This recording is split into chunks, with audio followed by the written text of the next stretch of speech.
करो काम तुम लगन से, छोटा हो या बड़ा हो, मिलती उसे सफलता जो सबके दुख में खड़ा हो।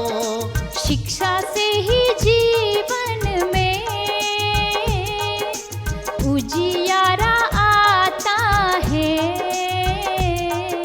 बाबू, बार बार मन में आता है, धर्म धारण हो जावे, धैर्य हृदय में आ जावे, अनाहत चक्र अर्थात हृदय को हम मन से समझ लें, ये हृदय में दया भाव रहना चाहिए।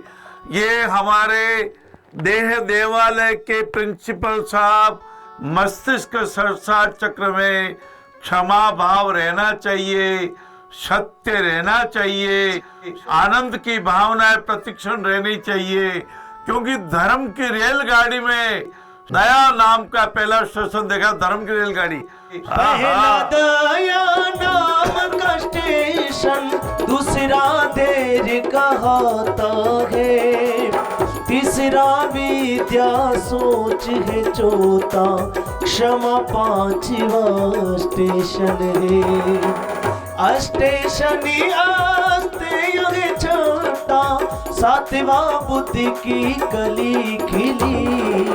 रेल चली रे भैया रेल चली, ये धर्म की रेल चली। श्री राम कथा की रेल, देह देवालय की रेल, भगवान ने 3.5 हाथ की काया दे दी, उसकी रेल। ये बचपन में खेल खिलौने खेल रहा, देखा एक नजारा है, खेल खेल में रमा रहा तू, गाड़ी आगे निकल गई। रेल चली रे भैया रेल चली, ये जीवन की रेल चली। बच्चों को गुब्बारे दे दीजिएगा, बैलून देने की कृपा कीजिएगा, टाबर राजी हो जाएंगे। जहां आप श्री ने बताया कि हृदय में दया और क्षमा भाव होना चाहिए, और मित्रता तो राम जी ने सुग्रीव जी, केवट जी सभी से निभाई थी, लेकिन वर्तमान में सुखदेव जी हैं गुरुदेव, मंडी हिमाचल प्रदेश से अपनी समस्या आप तक पहुंचाना चाहते हैं। इनके मित्र का इन्होंने बुरे समय में बहुत साथ दिया, व्यापार में उनको अपना पार्टनर बनाया, वो सड़क पे थे, उनका जीवन सेट किया, और ये तीर्थ यात्रा करने गए थे 1 महीने की विश्वास करके, और लौटे तो पाया कि 80% व्यापार इनके मित्र ने हड़प लिया है, और नकली साइन करके कागजों पे जाली हस्ताक्षर करके बैंक से पैसा भी सब ले लिया। ओहो, बहुत धोखा दिया। दगा किसी का सगा नहीं। हाँ महाराज, कर्म फल यही भुगतना पड़ता है।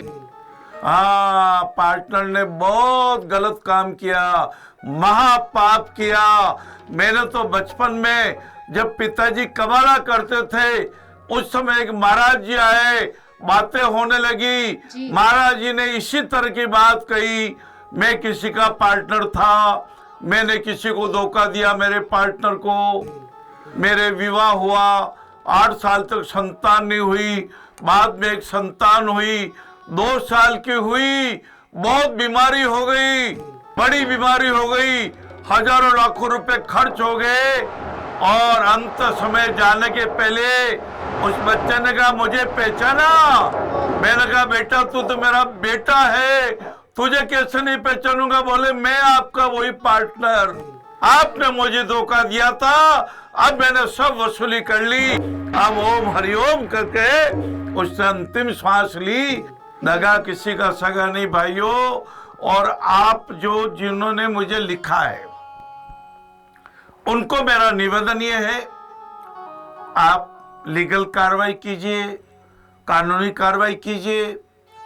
यदि आप लिख के देंगे कि धोखे से मेरे फर्जी दस्तखत कर दिए उन्होंने, तो फर्जी दस्तखत भी पकड़ में आ जाएंगे और अपराधी को दंड मिलना चाहिए। देखो बाबू भैया, आप अच्छे हो, अच्छे ही रहोगे। जैसे ये ताला है और चाबी है, ये ऐसे किया, ये ताला लग गया। ताला लगाना जिसको आता है उसको खोलना भी आता है। आपने पार्टनरशिप की तो आपके पार्टनर को सजा भी दिलवाना चाहिए, या उसको कह दीजिए बेटा तेरे को भैया जेल हो जाएगी, तू वापस सब कुछ कर दे, ठीक कर दे, उसका स्वभाव बदल जाएगा। मुझे तो लगता है, मुझे मेरे मन में आ रहा है उनका स्वभाव बदल जाएगा और वो सब कुछ आपको कह देंगे, गलती की माफी मांग लेंगे, उनको माफ कर दीजिएगा, पुनः आपका व्यवसाय कीजिएगा।